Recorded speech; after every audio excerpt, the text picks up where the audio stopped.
Oh my God.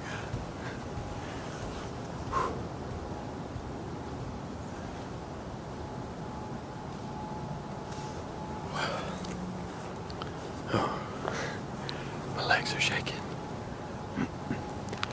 It's 8 o'clock. Yeah. Oh, that hard work. Hours upon hours finally paid off.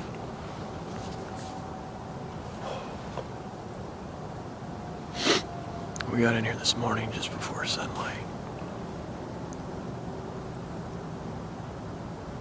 And it's perfectly quiet, absolutely no wind whatsoever.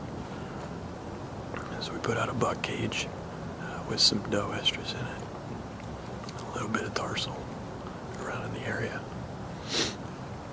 We're scoping the area.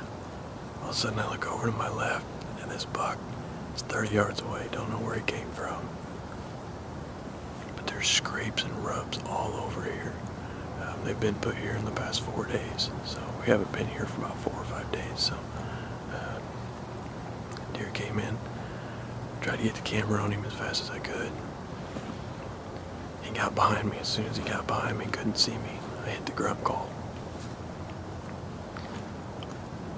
Just enough to get his attention.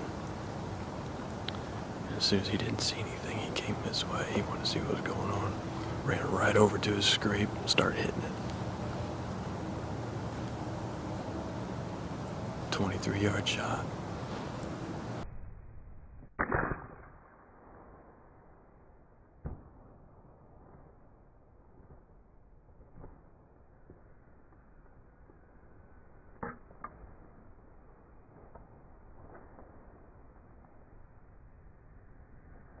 So we're gonna sit tight, relax, enjoy the moment.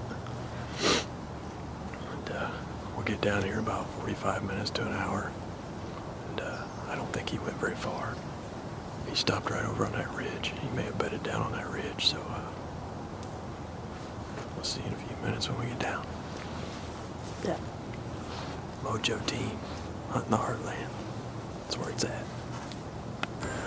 Well, we just got down out of the tree. It's been about an hour since I shot our buck.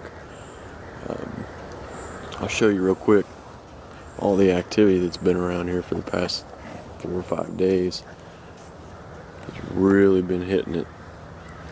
So you got a rub there, which is 10 yards from our tree stand. And you go over. There's one there.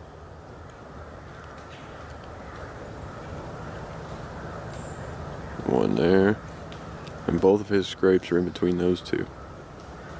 And he's just got this place tore up.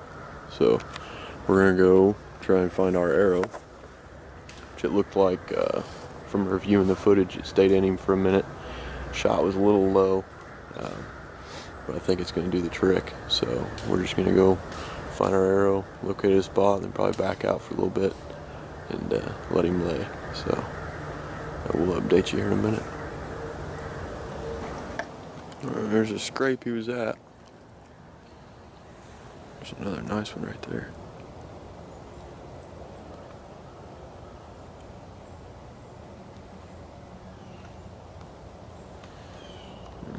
There's my arrow.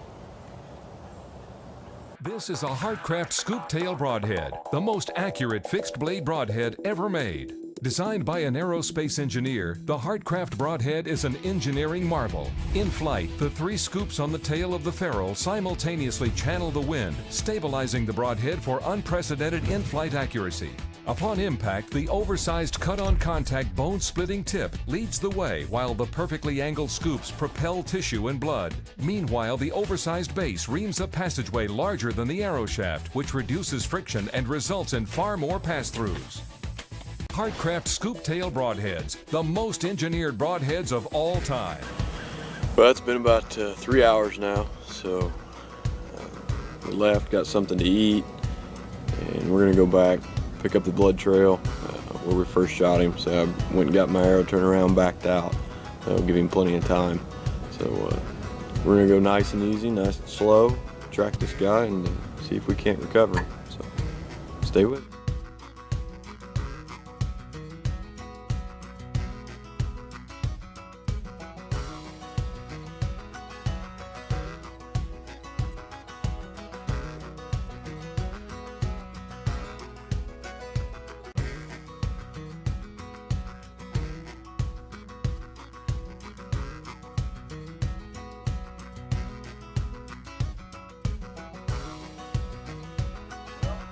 10 hours later, today ended up being very successful.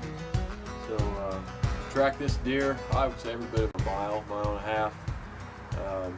Good blood, he bed down, get up, good blood. I jumped him up twice, backed out. He just wouldn't give up. But finally, I had one of my good friends, Clint Stewart, come over and give me a hand tracking.